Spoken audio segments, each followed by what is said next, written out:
gagawin natin? Ang konti-konti naman yan, babawasan mo pa.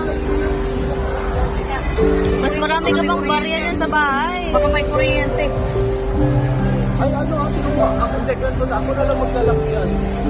Uy, mama, kinaukaw mo talaga yan. Madumi yan.